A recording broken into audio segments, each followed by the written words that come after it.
Hello, welcome to Life Group in this new year. Happy New Year to you. We are looking through Genesis, and we're going to read a chapter a day. Creative team came up with yesterday calling it a one a day. So that'll be our vitamin, one chapter a day for this past week.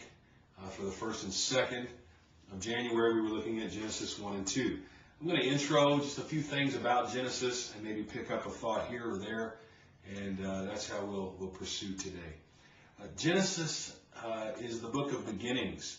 First book of the Old Testament, first book of the Bible, the way most Bibles are laid out. It's the book of beginnings. In the beginning would be the first words of Genesis, and oftentimes Hebrew books were titled by their first few words. One thing that I think is very interesting is antiquity is what we're talking about. So many thousands of years ago, and I mean, we can make a guess, but most folks don't actually know the time period of the writings, at least the actions of the book of Genesis. Speaking of writings, many would say that Moses was the author of most of the book of Genesis, if not all of it. Now, I guess that's up for grabs as well. I've read varying commentaries on that. But we're talking about the creation and the beginning. All these patriarchs and matriarchs, actually, fathers and mothers of our faith. I found this to be very interesting. More than half of Hebrews 11, and that's a New Testament list of the faithful. Hebrews chapter 11 is often called the chapter of the heroes of faith. More than half of that list refers to characters that would be in Genesis. Amazing. That's the impact that it really has, even within the New Testament narrative. There are several literary features within the book, and a lot of what we'll see in Genesis has to do with numbers. For example, there are 10 main sections. 10 main sections to the book of Genesis, each beginning with the word account. This is the account of the heavens and the earth, for example, in chapter 2, verse 4. That would be the first. The first 5 sections can be grouped together as primeval history. The primeval history. And then the last 5 sections constitute a much longer account and would be called the patriarchal history. So the history of the patriarchs. That also broken down into 3 sections. Abraham and Isaac from chapter 11 to chapter 25. Isaac and Jacob from 25 to 35, including 37. And Jacob to Joseph, chapter 37 through the end of the book, chapter 50. There is an interesting point of the narrative. It frequently concentrates on the life of the later son. And I think that's very important to consider as we open up this series of, I guess, year-long studies. The narrative concentrates on the life of the later son. For example, Seth over Cain, Isaac over Ishmael, Jacob over Esau, Joseph over his brothers, and Ephraim over Manasseh. These were the second-born sons that God chose, and I think that is the emphasis. There is an idea here of being divinely chosen, the latter rain being greater than the former rain, the latter end of the house greater than the former. I think that's very important. Let me read through some numbers with symbolic significance here.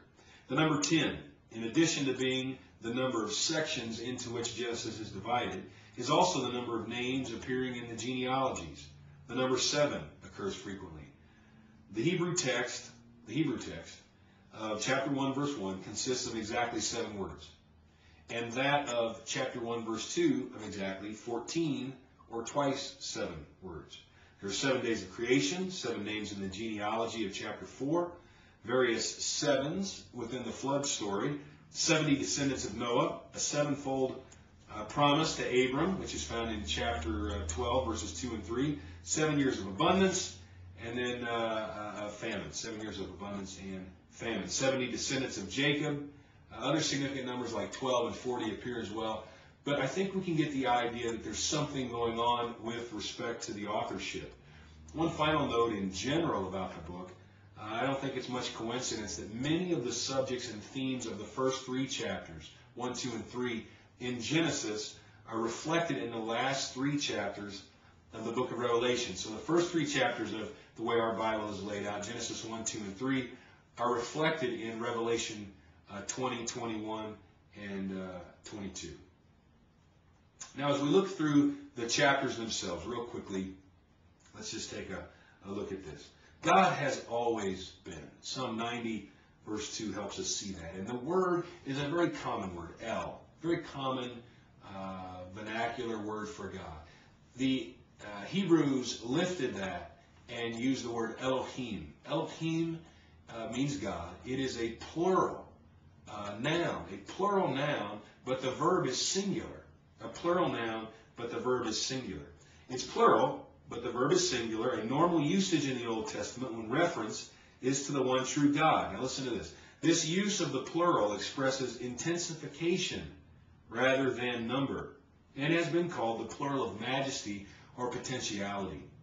Elohim is often referred to God as the many-breasted one, which is unique to consider in a couple of areas. One, it's a feminine nature of God, which doesn't get very much press. But also, when you're dealing with feeding people in these days and feeding children, we didn't have formula. The formula wasn't around. You didn't run down to Rite Aid and get some formula. So if you weren't fed from the breast, you were skinny. You were starving to death. And much of this then transferred over to God. God, Elohim, the many-breasted one, is one that is full of provision and, as this listed, potentiality, a plural of majesty. I find that to be wonderful. Let's look at some of the days of creation. 6 days of creation. On the 7th, God rested. Days 1, 2, and 3, if you look at it, break it down a little bit, and we'll do that quickly. Days 1, 2, and 3 have a component of separating and gathering. Separating and gathering. Days 4 through 6 focus on making and filling. So separating and gathering, 1, 2, and 3. Making and filling for the other days to remove the emptiness. Now, day 1, day and night, light, verse 3. Day 2, sky. Day 3, dry ground and seas, and also vegetation. So you have the skies, the earth, the seas, all these things created day 1, 2, and 3. And then in 4, 5, and 6, it corresponds directly. Day 4 corresponding to 1, day 5 corresponding to 2, day 6 corresponding to 3. On day 4, the sun, moon, and stars filled what was light and darkness. Number 5, day 5, every living and moving thing in the water and birds filled the sky. And then day 6, livestock, creatures, ground animals, man. Day 6, to fill the earth. Adam actually is the Hebrew meaning man. So that's significant to note.